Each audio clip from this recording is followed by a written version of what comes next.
আমি কাজে বেরিয়েছি যেহেতু এবং ট্যাক্সিটা যেহেতু আমাদের নিত্য প্রয়োজনীয়, সেই জন্য এরকম একটা অদ্ভুত বিষয়ে সবসময় যদি ধর্মঘট ডাকা হয় আমাদের তো প্রচণ্ড অসুবিধা হয়। আর আমরা নেহাত কিছু কিছু মানুষ গাড়িতে যাতায়াত করেন, কিন্তু বেশিরভাগ লোক তো গাড়িতে যাতায়াত করেন না।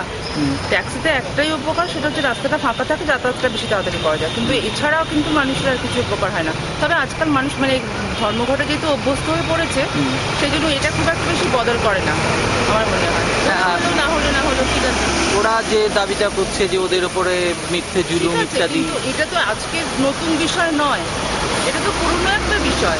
তো এটা নিয়ে এতদিন ধরে ক্রমাগত একটা জিনিস চলে আসছে, আর আমরাও হ্যাবিচুয়েটেড হয়ে গেছি ধর্মঘটে। আমাদের কোনো কিছু যায় আসে না, কোনো কিছু থেকে কোনো কিছু যায় আসে না। না হলে যে আমাদের চলবে না এমন তো না, চলছে এবং ভালোভাবেই চলছে। কেউ যদি মনে করে থাকে যে চলবে না, সেটা কিন্তু কোনো ব্যাপার না। বিকেলবেলা 5টা নাগাদ ওয়াই চ্যানেলে থেকে একটা মিছিল বেরোবে যখন অফিস যাত্রীদের ফেরার সময় বা নিত্যযাত্রীদের ফেরার সময়। কিভাবে দেখছেন ব্যাপারটাকে? ট্যাক্সি ধর্মঘট, হ্যাঁ, কি বলবেন এটা নিয়ে? ধর্মঘট হলে তো সবার একটু অসুবিধা হয়, ঠিক আছে, ওনাদেরও নিশ্চয়ই দাবি দেওয়া আছে, সেটাও কিছু ন্যায্য থাকতে পারে।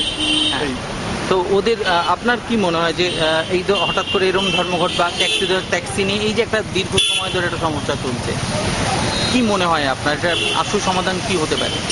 সমাধান এটাই যে প্রশাসন যেভাবে দেখবে তাদের সঙ্গে আলোচনায় বসে ডিসকাশনের মাধ্যমেই সলভ করা উচিত সব কিছু। কারণ দুজনেরই কিছু দাবি দেওয়া থাকতে পারে এবং দুজনের কিছু মতামত আছে, সবটা নিয়ে একটা মিলিত সিদ্ধান্ত আছে।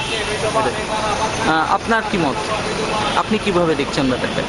না, সবারই তো বেশ প্রবলেম হয়, যারা অফিস গোয়ার তাদের তো বেশ ভালো মতোই প্রবলেমস হয়। তো মানে আপাতত মানে খুব তাড়াতাড়ি কিছু একটা সলিউশন তো করা দরকারই ডেফিনেটলি। মানে প্রত্যেক বাড়ি দেখছি আমরা এরকম প্রবলেমস হচ্ছে, উইকে একবার দুবার করে প্রবলেমস হচ্ছে। তো আলটিমেটলি কিছু একটা পার্মানেন্ট সলিউশন দরকার।